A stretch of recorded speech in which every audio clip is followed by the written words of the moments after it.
Good morning guys, in front of me is ZTE Blade A72S, and let me show you how to activate the battery percentage in status bar or how to hide it.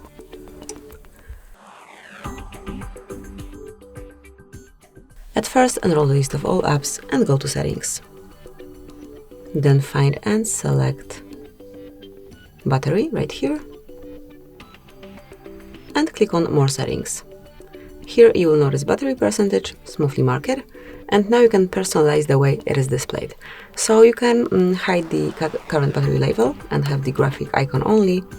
You can have the number, the current percentage inside the battery icon or outside the battery icon. So here it is, and I would like to leave it this way. Thank you for watching. Please subscribe our channel and leave the thumbs up.